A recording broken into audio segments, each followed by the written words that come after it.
ಆ ಮನೆಯಲ್ಲಿ ಕುಂತವರೆಲ್ಲ ಬರೀ ವಸುದೇವ ಕುಟುಂಬದ ಬಗ್ಗೆನೇ ಮಾತಾಡಬೇಕು. ಇದು ಆಶೀರ್ವಾದ ಅಂತ ನಾನು ಅನ್ಕೊಳ್ತಾ ಇದ್ದೀನಿ. ಅವಿನಾಶ್ ಬರೀ ಈ ಸೀರಿಯಲ್ಗೆ ನನ್ನ ಮಗ ಅಲ್ಲ, ನನ್ನ ಜೀವನದಲ್ಲೂ ನನಗೆ ಅವರು ದೊಡ್ಡ ಮಗನೇ. ಇವತ್ತಿಂದಲ್ಲ, ಸುಧೀರ್ ಅವ್ರ ಕಾಲದಿಂದಲೂ ಅವ್ರು ನಮ್ಮ ಮಗನೇ ನಮಗೆ. ಸೊ ಈ ಸೀರಿಯಲ್ಲು ತುಂಬ ಯಶಸ್ವಿ ಕಾಣಲಿ.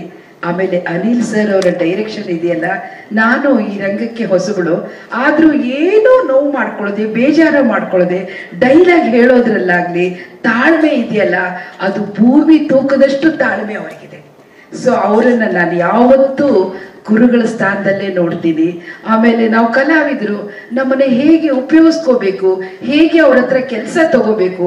ಕಲಾವಿದ್ರು ಅಂತಂದ್ರೆ ನಾವು ಕಲಾವಿದರು ಮಾತ್ರ, ಅವ್ರ ಹತ್ರ ಏನ್ ಟ್ಯಾಲೆಂಟ್ ಇದೆ ಅಂತ ತಗೊಳ್ಳೋದು ಡೈರೆಕ್ಟರ್ಗೆ ಸಂಬಂಧಪಟ್ಟಿದ್ದು. ಅದನ್ನ ಅವರು ಚೆನ್ನಾಗಿ ಯೂಸ್ ಮಾಡ್ಕೊಳ್ತಾರೆ. ನಮಗೆ ಖುಷಿ.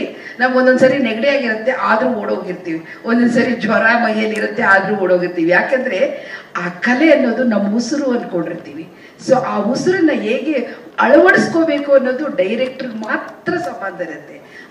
ಅದನ್ನ ಅನಿಲ್ ಸರ್ ತುಂಬಾ ಚೆನ್ನಾಗಿ ಮಾಡ್ತಾ ಇದ್ದಾರೆ. ಮತ್ತೆ ಮರ ಇದ್ರೆ ಫಲ ತಿನ್ಬೋದು, ಮರನೇ ಕಡ್ದಾಕಿದ್ರೆ ಫಲ ತಿನ್ನಕ್ಕಾಗಲ್ಲ. ಹಾಗೆ ರೇಖಾ ಮೇಡಮು ಮರ ಇದ್ದಂಗೆ, ಪ್ರೊಡ್ಯೂಸರ್ ಇದ್ದಂಗೆ. ಸೊ ಅವರು ನಮಗೆ ಅನ್ನದಾತರಾಗಿದ್ದಾರೆ. ಅವರಿಗೆ ಯಾವತ್ತೂ ರಾಯರು ಆಶೀರ್ವಾದ ಸಿಗಲಿ ಅಂತ ಕೇಳ್ಕೊಳ್ತೀನಿ. ಜೈ ಹಿಂದ್. ಈಗ ವಸುದೇವ ಕುಟುಂಬ ಅನ್ನೋದೇನಂದ್ರೆ ಒಂದು ಫ್ಯಾಮಿಲಿ ಸಬ್ಜೆಕ್ಟ್. ಇದು 4 ಜನ ಹೆಣ್ಮಕ್ಳ ಕತೆ. ಈ ನಾರ್ಮಲ್ ತರ ಲವ್ ಸ್ಟೋರಿ ಏನು ಬೇಡ, ಸಾಕು ಎಲ್ಲ ಬಂದಿದೆ. ಈ ಒಂದು ಫ್ಯಾಮಿಲಿ ಸಬ್ಜೆಕ್ಟ್ ಮಾಡೋಣ ಅಂತ ಹೇಳ್ಬಿಟ್ಟು ಶಿಲ್ಪಾ ಮೇಡಮ್ ನಮಗೆ ಇದನ್ನ ಕೊಟ್ಟರು. ಮಿಡಲ್ ಕ್ಲಾಸ್ ಮನೆಯಲ್ಲಿ ಏನೇನು ನಡೆಯುತ್ತೆ, ಹೆಣ್ಮಕ್ಳು ಹೇಗೆ ಆಡ್ತಾರೆ, ಏನೇನು ಸಣ್ಣ ಸಣ್ಣ ಒಂದು ಸೂಕ್ಷ್ಮತೆಗಳನ್ನು ತೋರಿಸಿ ಮಾಡ್ತಾ ಇರೋ ಧಾರಾವಾಹಿ ಇದು.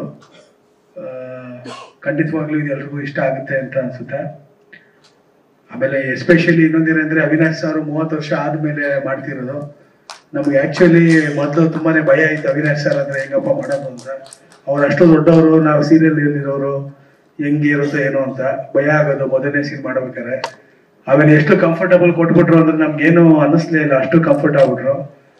ನಿರ್ದೇಶಕರ ನಟ ಅಂದ್ರೆ ಹಿಂಗೆ ಇರ್ತಾರೆ ಅಂತ ನಮ್ಗೆ ಇವರು ನೋಡೇ ಗೊತ್ತಾಗಿದ್ದು. ಇಷ್ಟು ದೊಡ್ಡದಾಗಿ ಬೆಳೆದ್ರು ಹಿಂಗೆ ಇಷ್ಟು ಕಂಫರ್ಟಬಲ್ ಕೊಡ್ತಾರೆ ಇದಕ್ಕೆ ಸೀನ್ಗಳು ಅಷ್ಟು ಚೆನ್ನಾಗಿ ಬರೋಕ್ಕೆ ಸಾಧ್ಯ ಆಯ್ತು. ಅವ್ರು ಯಾವತ್ತೂ ನಮ್ಗೆ ಅದ ಫೀಲೇ ಕೊಡ್ಲಿಲ್ಲ. ಹೇಗೆ ಹೇಳ್ತಿರೋ ಹಾಗೆ ಅವರು ಮಾಡೋರು. ಅದಂತೂ ಭಾರಿ ಖುಷಿ ಆಯ್ತು. Thank you very much sir. Anjali madam ಅಷ್ಟೇ. ಅವಿನಾಶ್ ಸರ್ದು ಅಂಜಲಿ ಮೇಡಮ್ದು ಟಿವಿಲಿ ಸಿನಿಮಾದಲ್ಲಿ ನೋಡಿದ ನೆನಪು ನನಗೆ. ಇವತ್ತು ಅವ್ರು ಮತ್ತೆ ಬೇರಾಗಿದ್ದಾರೆ. ಭಾರಿ ಖುಷಿ ಆಯ್ತು. ಇಬ್ಬರದು ಕಾಂಬಿನೇಷನ್ ಸೀನ್ ಅಂತೂ ತುಂಬಾ ಚೆನ್ನಾಗಾಯ್ತು. ತುಂಬಾ ಇಷ್ಟಪಟ್ಟು ಮಾಡ್ತಿದ್ರು. ಇವರಿಬ್ರು ಒಂಥರ ರೋಲ್ ಮಾಡೋ ತರ ಅನ್ಸಿದ್ರು ಸೀರಿಯಲ್ಗೆ. ಇವ್ರು ನೋಡ್ಕೊಂಡು ನಮ್ಮ ಹೆಣ್ಮಕ್ಳು ಕೂಡ ಇವ್ರನ್ನೇ ಪಾಲಿಸ್ಕೊಂಡು ಹೋಗ್ತಿದ್ದಾರೆ. ಭಾರಿ ಖುಷಿ ಆಯ್ತು ಸೆಟ್ ನೋಡಿ. Thank you very much madam. ಪ್ರೋಮೋದು ಏನಾಯ್ತು, ನಾವು ಆಲ್ರೆಡಿ ಶೂಟ್ ಮಾಡಿದ್ವಿ. ಸುಧಾ ನರಸಿಂಹರಾಜು ಮೇಡಮ್ ಅವ್ರದ್ದು ನಮ್ದು ಏನಾಗಿತ್ತು, ಔಟ್ಡೋರ್ ಶೂಟಿಂಗ್ ಮಾಡಲೇಬೇಕು ಅಂತ. ಫಸ್ಟ್ ಏನ್ ಮಾಡಿತ್ತು, ಇಲ್ಲೇ ಮಾಡಬೇಕು ಅಂತಿತ್ತು, ಬೆಂಗಳೂರು ಸುತ್ತಮುತ್ತ ಮಾಡೋಣ ಅಂತಿದ್ರಿ. ಬಟ್ ಆಮೇಲೆ ಬೇಡ, ಕತೆಗೆ ಔಟ್ಡೋರ್ ಹೋಗ್ಲೇಬೇಕು ಅಂತಿತ್ತು. ಅವ್ರಿಗೆ ಪಾಪ ಔಟ್ಡೋರ್ ಬರೋ ಸ್ವಲ್ಪ ಕಷ್ಟ ಆಯ್ತು ಆ ಟೈಮಲ್ಲಿ. ಮಗುದು ಸ್ಕೂಲು ಅದೆಲ್ಲ ಪ್ರಾಬ್ಲಮ್ಸ್ ಇತ್ತು. ಅವರು ತುಂಬಾ ಟ್ರೈ ಮಾಡೋದಕ್ಕೆ, ಬಟ್ ಅದು ಆಗ್ಲಿಲ್ಲ. ಹಾಗಾಗಿ ನಾವೇನ್ ಮಾಡ್ಬೇಕಾಯ್ತು, ಅನಿವಾರ್ಯವಾಗಿ ಲಾಂಚ್ ಮಾಡ್ಲೇಬೇಕಿತ್ತು. ಅಲ್ಲಿಗೆ ಹೋದ್ರಿ. ಆಮೇಲೆ ಪ್ರೋಮೋದು ಪ್ರಾಬ್ಲಮ್ ನಮ್ಗೆ ಏನಾಗಿತ್ತು, ಪ್ರೋಮೋ ಆಲ್ರೆಡಿ ಶೂಟ್ ಆಗೋಗಿತ್ತು. ಮತ್ತೆ ಶೂಟ್ ಮಾಡಕ್ಕೆ ನಮ್ ಕೈಲಿ ಮಳೆ ಜಾಸ್ತಿ ಇದಾಗೋಯ್ತು, ರೆಡ್ ಅಲರ್ಟ್ ಆಗ್ಬಿಟ್ಟಿತ್ತು. ನಾವು ಶೂಟ್ ಮಾಡಿದ್ದು ಕಳಸ ಸುತ್ತಮುತ್ತ. ಮಳೆ ಜಾಸ್ತಿ ಇರೋದ್ರಿಂದ ನಾವು ಮತ್ತೆ ಪ್ರೋಮೋ ಶೂಟ್ ಮಾಡೋದಕ್ಕಾಗಲಿಲ್ಲ. ನಾವು ಶೂಟಿಂಗು ಮಾಡಬೇಕಾಗಿತ್ತು. 15 ತಾರೀಕು ಡೆಲಿಕೇಶನ್ ಅಂತ ಮುಂಚೆನೆ ಹೇಳ್ಬಿಟ್ಟಿದ್ರು. ಸೊ ಎಪಿಸೋಡು ಮಾಡ್ಕೋಬೇಕಾದ್ರಿಂದ ನಮ್ಗೆ ಬ್ಯಾಲೆನ್ಸ್ ಮಾಡೋಕ್ಕಾಗಲಿಲ್ಲ ಅಷ್ಟೇ. ಮತ್ತೆ ಶೂಟ್ ಮಾಡಿದೀನಿ. ಅದು ಮೋಸ್ಟ್ಲಿ 2-3 ಡೇಸ್ ಅಲ್ಲಿ ಲಾಂಚ್ ಆಗುತ್ತೆ ಹೊಸ ಪ್ರೋಮೋ. ತುಂಬಾ ಖುಷಿ ಆಗುತ್ತೆ ಜನ ಸೇರಿರೋದು.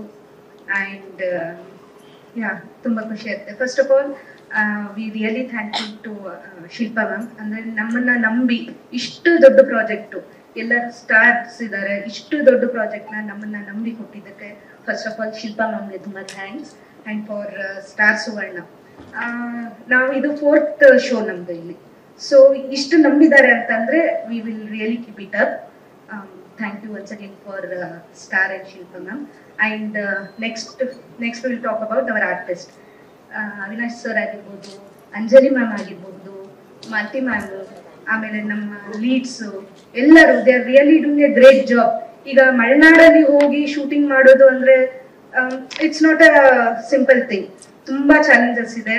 ಎಲ್ಲದಕ್ಕೂ ಕೋಆಪರೇಟ್ ಮಾಡಿ ಮಳೆಯಲ್ಲಿ ಹುಡುಗರು ನೆಂದು ಬೆಂದು ಅಡ್ಜಸ್ಟ್ ಮಾಡ್ಕೊಂಡು, ಅವಿನಾಶ್ ಸರ್ ಆಗಿರ್ಬೋದು, ಅಂಜಲಿ ಮ್ಯಾಮು, ಮಾಲ್ತಿ ಅಮ್ಮ ಎಲ್ಲರೂ ತುಂಬಾ ಕೋಆಪರೇಟ್ ಮಾಡ್ತಾ ಇದ್ದಾರೆ, ಚೆನ್ನಾಗಿ ಬಂದಿದೆ, ದಯವಿಟ್ಟು ನೋಡಿ. We need all your support.